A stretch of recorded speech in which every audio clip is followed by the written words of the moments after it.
Bonjour, bienvenue dans notre programme de formation e-learning.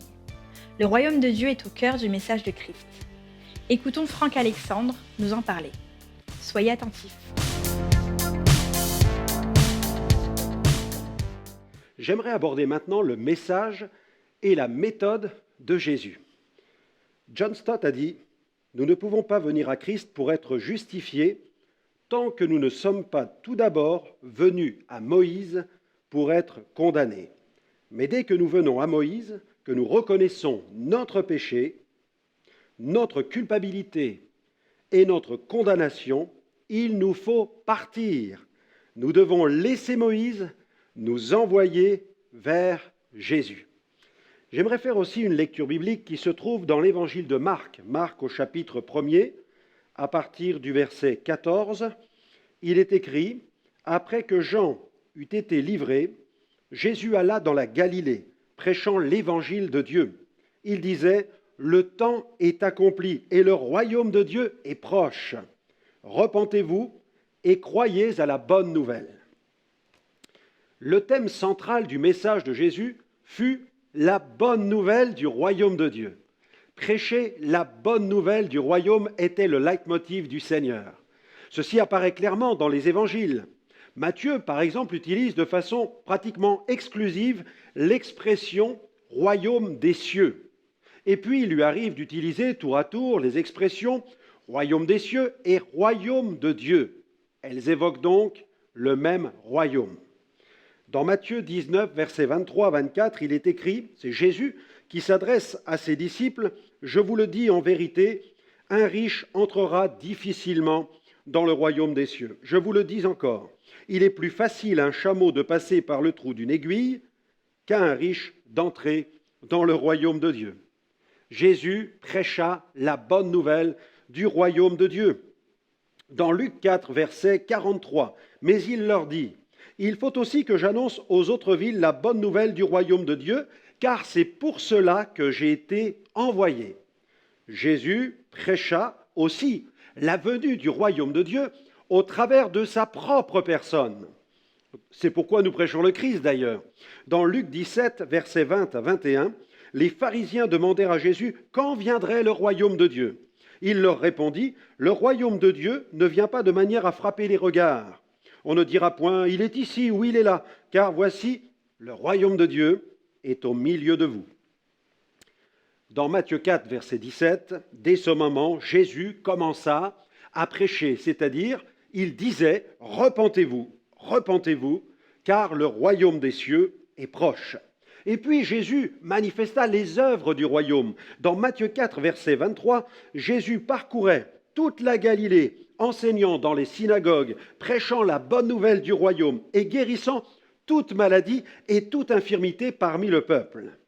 Et puis, Jésus invita ceux qui l'écoutaient à entrer dans le royaume de Dieu. Dans Jean 3, verset 5, Jésus a un entretien avec Nicodème et il lui dit « En vérité, je te le dis, si un homme ne naît d'eau et d'esprit, il ne peut entrer dans le royaume de Dieu. » Cette volonté de prêcher l'évangile du royaume de Dieu s'exprime dans pas moins de 50 versets dans les Écritures. Paul évoqua le royaume de Christ et le royaume de Dieu. Il a même évoqué le royaume du Fils bien-aimé. Pierre, quant à lui, parle du royaume éternel de notre Seigneur et Sauveur Jésus-Christ. Jésus enseigna au sujet du royaume de Dieu et il envoya ses disciples prêcher le royaume de Dieu. Dans Luc 9, versets 1 à 2, Jésus, ayant assemblé les 12, leur donna force et pouvoir sur tous les démons avec la puissance de guérir les maladies et les envoya prêcher le royaume de Dieu et guérir les malades. Nous ferons bien de noter qu'il les envoya non seulement prêcher le royaume de Dieu, mais aussi guérir les malades. Il convient donc de faire la différence entre le message du royaume et les œuvres du royaume. Jésus exhorta ses disciples à prêcher que le royaume des cieux est proche. Il les enseigna au sujet du royaume au moyen de sermons, mais aussi de paraboles. Il s'agit là des mystères du royaume. Et puis Jésus insista aussi auprès de ses disciples sur la nécessité de respecter la loi morale de Dieu et de faire la volonté de son Père, condition sine qua non pour pouvoir entrer dans le royaume de Dieu. Dans Matthieu 5, versets 19 à 20, on peut lire « Celui donc qui supprimera l'un de ses plus petits commandements et qui enseignera aux hommes de faire de même sera appelé le plus petit dans le royaume des cieux. Mais celui qui les observera et qui enseignera à les observer, celui-là sera appelé grand dans le royaume des cieux. Car je vous le dis, si votre justice ne surpasse pas celle des scribes et des pharisiens, vous n'entrerez point dans le royaume des cieux. » Dans Matthieu 7, verset 21, Jésus aussi nous dit ceci, « Ceux qui me disent « Seigneur, Seigneur » n'entreront pas tous dans le royaume des cieux, mais celui-là seul qui fait la volonté de mon Père qui est dans les cieux. » Il invita ses auditeurs à chercher premièrement le royaume de Dieu et sa justice. Même après sa résurrection, il continua à leur parler des choses qui concernent le royaume de Dieu. Les enseignements de Jésus sur le royaume de Dieu contribuèrent à donner tout leur volume aux paroles de la loi et des prophètes. Voyons notre deuxième point. L'Église primitive prêcha aussi le royaume. L'Église primitive prêcha aussi le royaume. Le livre des Actes des Apôtres fait aussi état de la prédication du royaume de Dieu. Philippe l'évangéliste, par exemple, dans Acte 8, verset 12, « Mais quand ils eurent cru à Philippe qui leur annonçait la bonne nouvelle du royaume de Dieu et du nom de Jésus-Christ, hommes et femmes se firent baptiser. » Or, nous savons que le message de Philippe fut axé sur la personne de Jésus. Il prêcha le Christ.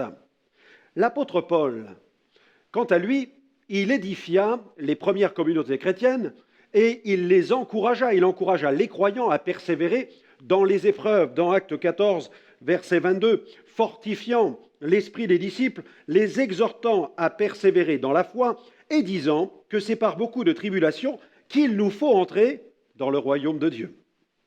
Acte 19, verset 8, à Éphèse, Paul entre dans la synagogue où il parle librement. Pendant 3 mois, il discourut sur les choses qui concernent le royaume de Dieu, s'efforçant de persuader ceux qui l'écoutaient.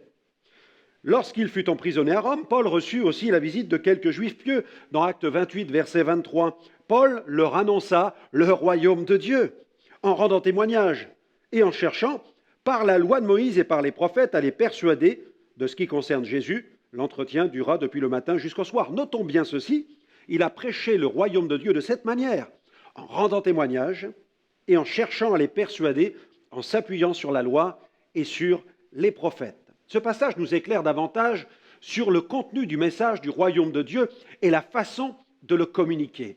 Paul rendit témoignage et il enseigna à partir des saintes écritures, en s'appuyant sur la loi et sur les prophètes, le but final étant de persuader ses auditeurs en ce qui concerne le Christ, car nous prêchons Jésus, nous prêchons le Christ. La venue de Jésus sur la terre pour donner sa vie en sacrifice nous offre la possibilité d'entrer bientôt dans le royaume de Dieu. Les saints sont pour le moment les héritiers du royaume. Bien qu'ils ne soient pas encore résidents du royaume, ils vivent déjà sous l'autorité et la souveraineté de Christ. Son retour leur permettra d'assister à la manifestation visible de son royaume. Voyons encore, cette fois-ci, d'autres expressions.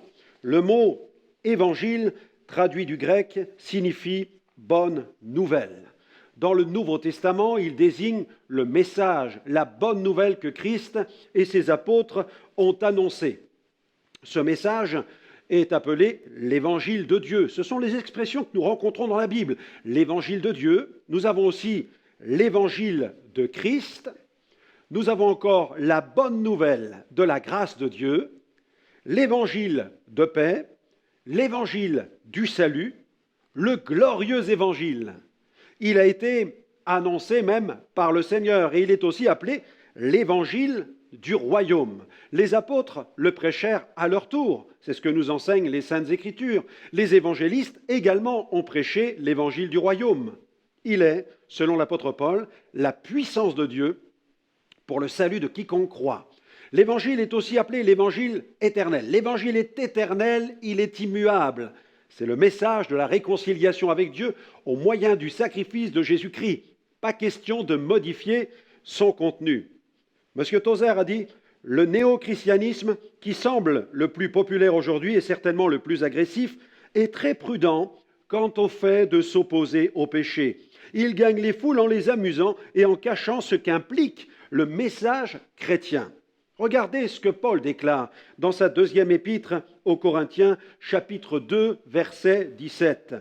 L'apôtre Paul, là, quant à lui, affirme aux chrétiens de Corinthe « Car nous ne falsifions point la parole de Dieu comme font plusieurs, mais c'est avec sincérité, mais c'est de la part de Dieu que nous parlons en Christ devant Dieu. » Pour qu'il y ait véritablement évangélisation, il faut que l'évangile soit clairement présenté. Donc, attention à ne jamais dénaturer le message de Dieu, car trop dilué, il perd toutes ses propriétés salvatrices. Ne blâmons pas les méthodes, car elles ne sont que des moyens, des emballages. Blâmons plutôt ceux qui les emploient de façon incorrecte, car nul besoin de recourir à des méthodes d'évangélisation créatives pour présenter un évangile que je qualifierais de soft drink. Un prédicateur, seul derrière son pupitre, peut aisément prêcher un tel message aussi. Une méthode n'est qu'un moyen. Le mot méthode vient du latin methodus. Le terme signifie un ensemble de procédés raisonnés. Donc une bonne méthode, eh bien qu'elle soit créative ou classique, doit servir à annoncer l'évangile de façon pertinente. Quatrième point, nous allons voir maintenant Jésus et son message d'évangélisation. Trop souvent, nous pensons que Jésus est venu pour annuler l'Ancien Testament et le remplacer par le Nouveau Testament. Mais malheureusement, cette mauvaise compréhension des choses a porté un lourd préjudice au message d'évangélisation. Jésus n'est jamais venu pour abroger la loi morale. Au contraire, il a toujours cherché à en amplifier son impact. Nous avons donc réalisé ce quiz qui s'appelle Test cérébral. C'est un super outil d'évangélisation qui vous permettra aussi de présenter l'Évangile en vous appuyant sur l'usage des lois de Dieu. Une évidence, par exemple, c'est le sermon sur la montagne, l'évidence du sermon sur la montagne. Cette réalité apparaît clairement dans le sermon sur la montagne où Jésus évoque la loi morale et cherche même à l'amplifier pour pénétrer. Le but, c'est de pénétrer les cœurs plus profondément. En maximisant l'impact de la loi morale, Jésus a mis les pharisiens le dos au mur. Dans Matthieu 5, versets 17 à 19, Jésus a dit « Ne croyez pas que je sois venu pour abolir la loi ou les prophètes, je suis venu non pour abolir, mais pour accomplir. Car je vous le dis en vérité, tant que le ciel et la terre ne passeront point, il ne disparaîtra pas de la loi un seul iota ou un seul trait de lettre, jusqu'à ce que tout soit arrivé. Celui donc qui supprimera l'un de ses plus petits commandements et qui enseignera aux hommes à faire de même, sera appelé le plus petit dans le royaume des cieux, mais celui qui les observera et qui enseignera à les observer, celui-là sera appelé grand dans le royaume des cieux. » Ce passage ne laisse aucune place à l'ambiguïté. Jésus n'est pas venu pour abolir la loi ou les prophètes, mais bel et bien pour les accomplir. Le terme grec pléro, traduit par accomplir, signifie ceci: donner la pleine mesure, faire abonder, amener à ses fins. Dans ce sermon, Jésus cite même la loi de façon répétée. Dans Matthieu 5, verset 27, vous avez appris qu'il a été dit « Tu ne commettras point d'adultère ». Dans Matthieu 5, verset 38, vous avez appris qu'il a été dit « œil pour œil et dent pour dent ». Dans Matthieu 5, verset 43, vous avez appris qu'il a été dit « Tu aimeras ton prochain et tu haïras ton ennemi ». Autre exemple, le jeune homme riche. Dans Marc 10, versets 17 à 22. Bien que le jeune homme se vante de respecter plusieurs des commandements, Jésus va mettre en évidence un grave problème spirituel chez celui-ci. Il s'agit de l'idolâtrie. Ce jeune homme, sous une apparence de bonne morale, se révéla être un terrible transgresseur du premier commandement. Pourquoi ? Eh bien, ce récit met en évidence deux choses. Premièrement, la propre justice du jeune homme. Deuxièmement, sa terrible ingratitude envers Dieu. Nous avons encore un autre exemple, le scribe qui interpelle Jésus au sujet de la loi, dans Marc 12, versets 28 à 34. Cette discussion entre les deux hommes tourne autour des plus grands commandements. La réponse de Jésus à la question du chef religieux fournit une nouvelle fois une preuve évidente que Jésus n'est pas venu pour abolir la loi, mais bel et bien pour l'accomplir. Souvenons-nous de cette parole du Seigneur qui a dit dans Matthieu 5, versets 18 à 19, « Tant que le ciel et la terre ne passeront point, il ne disparaîtra pas de la loi un seul iota ou un seul trait de lettre, jusqu'à ce que tout soit arrivé. Celui donc qui supprimera l'un de ces plus petits commandements et qui enseignera aux hommes à faire de même sera appelé le plus petit dans le royaume des cieux, mais celui qui les observera et qui enseignera à les observer, celui-là sera appelé grand dans le royaume des cieux. » Il nous faut une approche plus soft avec des cœurs humbles. Cependant, Jésus n'a pas eu la même approche avec tout le monde. Il n'a pas eu systématiquement recours à la loi, avec ceux qui vinrent à lui avec un cœur humble. Jésus n'a pas eu besoin d'utiliser l'arsenal des 10 commandements. Nicodème était un docteur de la loi. Il est venu à la rencontre de Jésus de nuit. Cet homme était déjà versé dans la loi de Dieu. Et la façon avec laquelle il s'adressa à Jésus nous montre non seulement que cet homme était humble et respectueux, mais qu'il reconnaissait l'autorité de Jésus. Il ne manifesta aucun mépris à l'égard de Jésus, comme le firent la plupart des pharisiens. Jean chapitre 3, verset 2, « Il vint de nuit auprès de Jésus et lui dit, « Rabbi, nous savons que tu es un docteur venu de la part de Dieu, car personne ne peut faire ces miracles que tu fais si Dieu n'est avec lui. » Dans le cœur de Nathanaël, il n'y avait pas de fraude, par exemple. Une seule parole prophétique du Seigneur suffit à le convaincre de la divinité de Jésus. Dans Jean chapitre 1er, versets 47 à 48, Jésus, voyant venir à lui Nathanaël, dit de lui, « Voici vraiment un Israélite dans lequel il n'y a point de fraude. D'où me connais-tu » lui dit Nathanaël. Jésus lui répondit, « Avant que Philippe t'appelât, quand tu étais sous le figuier, je t'ai vu. » Nathanaël répondit et lui dit, « Rabbi, Rabbi, tu es le Fils de Dieu, tu es le roi d'Israël. » Avec Nicodème et Nathanaël, nous n'assistons pas à une confrontation.